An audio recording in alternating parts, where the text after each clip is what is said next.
Hello, my name is Melissa DeWitt. I figured I would step out of my comfort zone and make a video instead of writing, which is my go to. So, thank you for tuning into my project titled Unheard and Undiagnosed, a gender analysis of medical neglect. In exam rooms, hospitals, and clinics across the country, an unfortunate pattern continues among women and gender diverse people who are regularly dismissed, misdiagnosed, or completely unheard when they seek out medical care. Regardless of advances in modern medicine, biases fixed in the healthcare system continue to shape how pain and illness are assumed and whose suffering is taken seriously. From countless women having the experience that the pain is all in their head, to trans patients being denied care, the consequences of this medical neglect are too common and often life-threatening. This analysis explores the way gender influences the quality of medical care, with the focus on the systemic dismissal and doubt that disproportionately affects women, people of color, and transgender individuals. My analysis asks, how do gender assumptions within the healthcare system contribute to the ongoing neglect of pain and illness? And what are the consequences for those voices that go unheard in the medical system? Going off script for a moment, I would like to share my experience. So bear with me if I stutter and have to think for a moment, because speaking to a camera is really weird for me. But when I was 18, I woke up as a normal, healthy 18-year-old one day. Everything was normal. By midday, I felt sick and sent myself home because I thought I caught the stomach flu going around. By midnight, I was being rushed to the hospital where I found out that my organs were failing. So immediately went and was admitted, which is great. But from there, I laid in that bed for 14 hours without a doctor seeing me. And during those 14 hours, my oxygen rate kept dropping to a very dangerous level of 72%. You're not really supposed to go below 90. My heart was giving out. I had to manually breathe for 14 hours. They wouldn't give me oxygen or nothing. The best they could do was the little wraparound because the doctor wouldn't see me. He kept telling the nurses, give her Xanax. And they told them to give me Xanax because he looked at my medical history and saw that I am diagnosed with anxiety disorder. So instead of hearing the nurses say, like, this little girl is dying, he says, no, she's just having a panic attack, despite the numbers on the screen. He finally came in after 14 hours and looked at me for 2 seconds and said, oh, she needs to go to the ICU. So I go to the ICU, okay? And I'm looked at for 30 minutes by a couple other doctors who have no idea what has happened, what has caused this. They give it, like I said, about 30 minutes of looking things over, and they say, well, we don't really know what happened here, so the best we can do is put her in an induced coma and let her die. I wasn't even there for 24 hours, and that was the option, was to just die, instead of people putting in effort to help me. I'm very fortunate and lucky to have a father who is a well-known malpractice attorney. And it took his voice to fully advocate for me. Where the hospital finally like, oh, we don't want to get sued. Let's help her. So they set me up to get life flighted to another hospital, which I was taken really well care of, like great care. Thank you, Vanderbilt. Shout out. I had tests sent out all over the country. I was in ICU for about 2 weeks and I recovered. And it's a mystery how I got sick. It's a mystery how I got better. What they did tell me was, we don't know if this will happen again. We don't know if this will cause any complications in the future. Long story short, it did. I've not been the same since. I've been out looking for help since I was 18 to I've gotten nowhere with it, to the point I've given up and I've taken my health into my own hands, which is really discouraging, but has somehow been a little more helpful than healthcare providers. My tests will show that my heart rate isn't normal, that I have complex symptoms that pop up out of nowhere.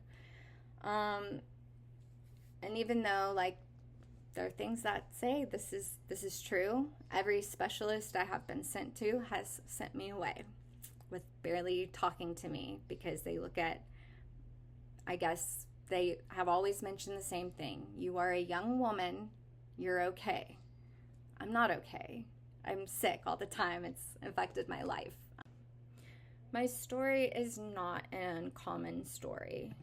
According to the Kaiser Family Foundation, in 2024, women between the ages of 18 and 64 who had seen a provider reported that a doctor or health provider had treated them coldly and felt neglected in their illness and or pain. And while the surveys and statistics I look at are current, this is a tale as old as time. When I think back to medical negligence towards women, especially in a historical context, the first word that comes to mind is hysteria. The term hysteria comes from the Greek word, and it looks like it's pronounced the same, hysteria. It means uterus. Did not know that.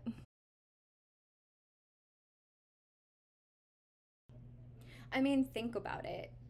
Women who often express their heavy emotions, they're often called hysterical, right?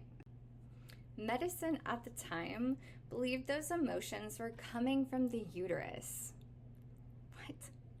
Even if a woman had seizures, instead of being given an epilepsy diagnosis and treatment plan, they were written off as hysteric.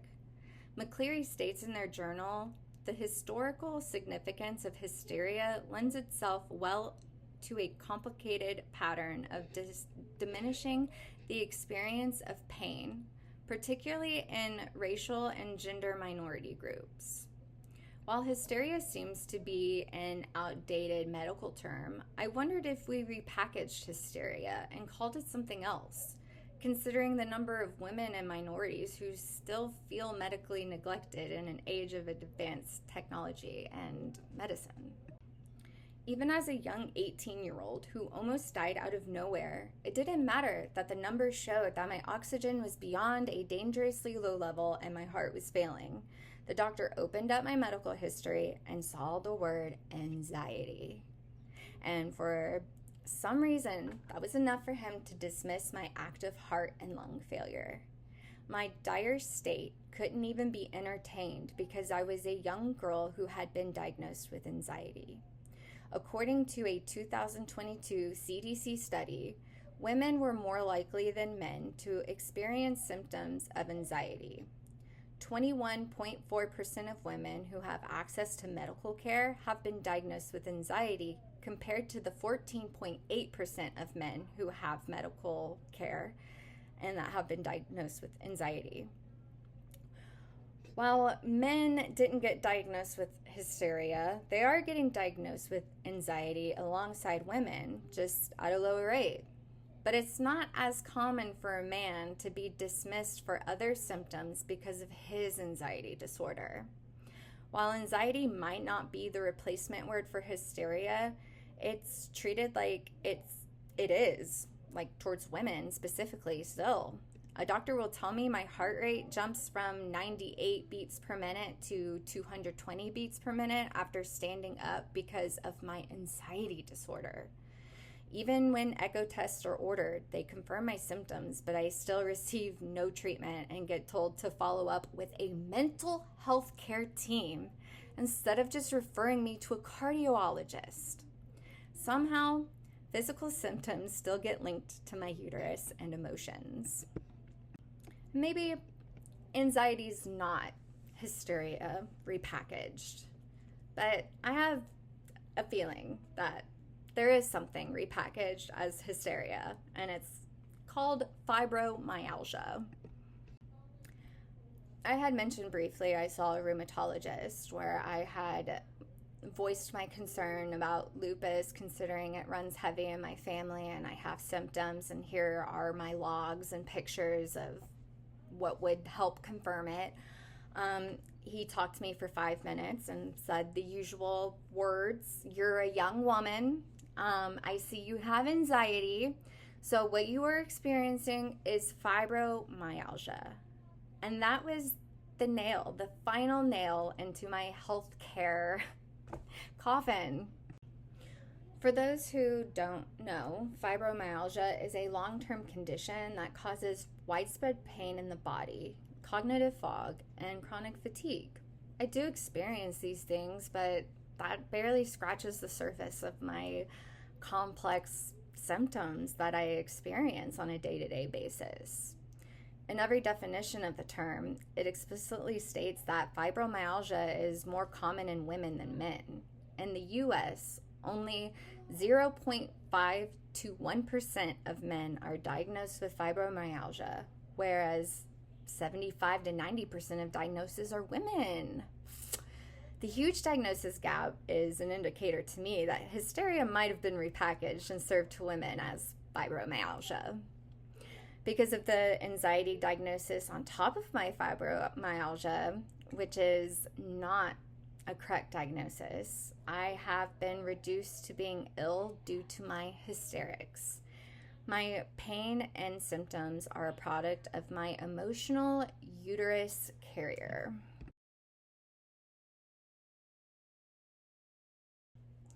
It wasn't until 2010, which is only 15 years ago, that 79% of animal studies done for medical breakthroughs were conducted on male subjects only. The exclusion of women from test studies from research has led to dangerous health consequences for women. Between the years 1997 to 2001, 8 of 10 drugs withdrawn were more harmful to women than men. The medical industry didn't care to account for women and their hormone cycles and how it plays a part in medicine, and especially pain. Hormonal differences, particularly in the fluctuations of estrogen and progesterone, make pain perception more intense and variable in women than in men. Given this information, why are these factors rarely accounted for in research or treatment? For example, pain sensitivity will often increase during the follicle phase of the menstrual cycle when progesterone is low. Conditions like fibromyalgia and migraines are significantly more common in women, yet as early as the 2010s, about 80% of pain research was done on male subjects. And in my personal experience with medication, I'm treated for ADHD. I notice my medication stops working before my menstruation cycle.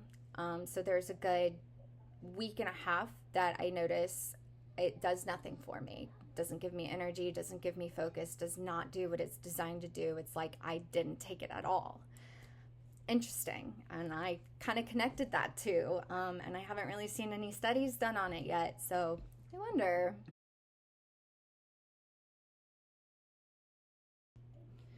While pain and illness can come from menstrual cycles, it's still a real issue over an emotional one. The pain is real, no matter what hormone or reproductive organ is at play. Most women, like myself, are not taught about our hormone cycles and how they work. We know that during ovulation is the time to try for pregnancy, and then be ready for your period to come at a certain time of month. It took me 30 years to realize hormones play a big part in my day-to-day life. And for that, I can tailor my life to accommodate my cycles the best I can. I can predict when some days the pain and inflammation may be worse, and I can predict when I might feel my best. This isn't something that was taught or came natural to me. This was over years of self-educating about my own body because I wasn't getting the help I needed out of healthcare.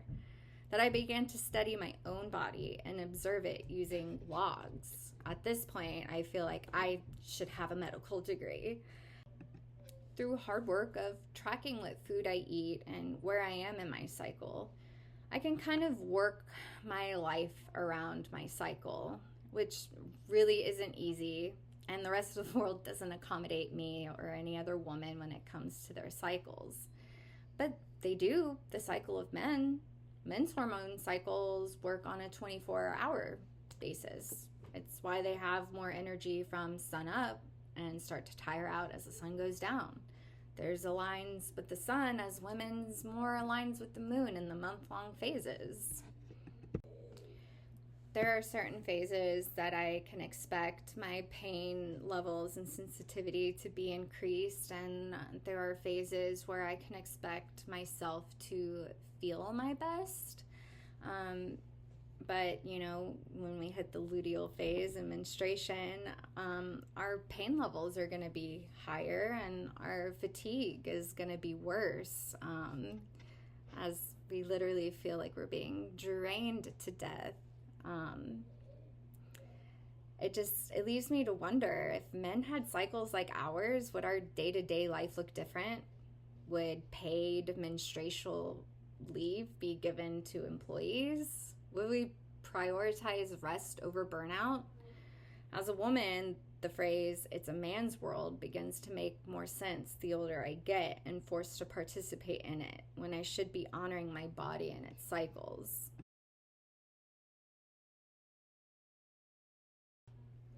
While many women suffer under these medical biases, some do not notice any of this and receive the diagnosis and treatment they need to get ahead of any healthcare needs. It is noted that women who are wealthy, especially white women, experience the same level of care as most men despite any prior diagnosis like anxiety or fibromyalgia. In my observations, wealthy white women can have conditions like anxiety and not only get that treated, but get their other needs treated. Whereas you compare it to low-income women, especially Black women, they do not get even their anxiety treated, even when it's diagnosed. At best, you get an SSRI. They're more likely to give the wealthy white woman the Xanax over low-income women, Black women, because that's going to be drug abuse. But a white woman won't abuse it. I don't understand it. So the medical neglect worsens for marginalized women and transgender individuals. According to the OCOG and KFF, Black women have the highest maternal mortality rate in the country. The CDC recently reported that Black women are 3 times more likely to die giving birth than white women. In a country where 80% of pregnancy deaths are preventable, why are they even happening at the rate that it is, especially in Black women? The CDC explains that disparity isn't the sole issue due to socioeconomic factors, but also comes from systemic racism and bias within the healthcare field that perpetuates delayed diagnosis, inadequate treatment, and lack of access to quality care. In the year 2025, racism still claims the innocent lives of those who deserve to be heard and cared for just as anyone else. This leads me to believe the issues in the healthcare system are still rooted in outdated biases that exist in all of our systems.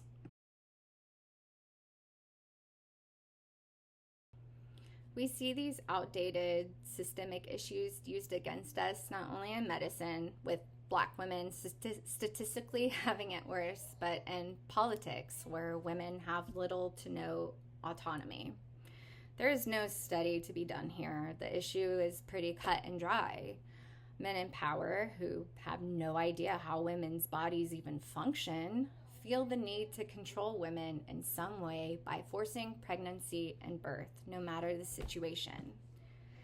Every party needs something to keep voters. With Democrats, it's claiming the right to abortion, but it's a human right, without taking any action to cement that right, the way that we have cemented the right to bear arms. It bewilders me how gun rights are prioritized over women's rights and autonomy. Do these restrictions take place because of the acknowledgement that women hold a lot of power within their bodies? That we could shut down the human race if we collectively decided to? Are men jealous that just like the God they claim to worship and form policy around, women are creators of life, thus making us the closest thing to God a man could ever know? This isn't women are better than men or vice versa. This is a call to recognize that both feminine and masculine energy is needed in their special way to maintain balance and peace. Despite this being obvious, balance and peace is not profitable. And as long as we prioritize capital and greed, that there will always be a group of people that hold power overall. Right now, it may seem like a white man's world, but even white men are slowly losing their privilege and place in the world, falling in line with the rest of us.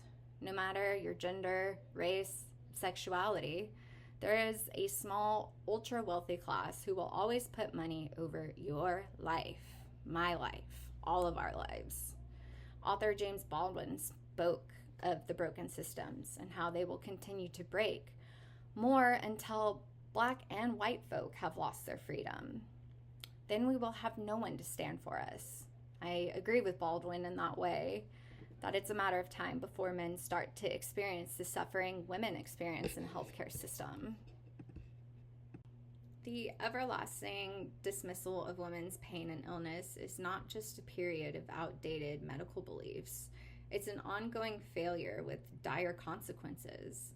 From the myth of hysteria to the exclusion of women from clinical trials, the healthcare system has time and time again sent a clear message that women's experiences are secondary.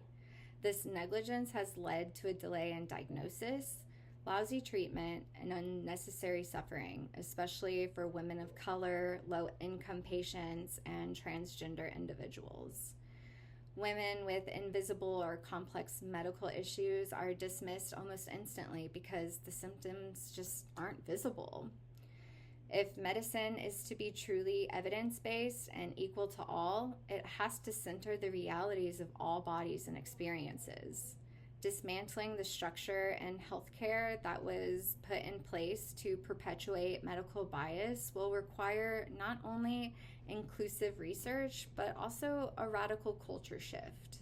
One that listens, one that believes and acts. Women's health is not a niche issue. It's a mirror reflecting the justice or injustice of the entire system. Thank you for listening.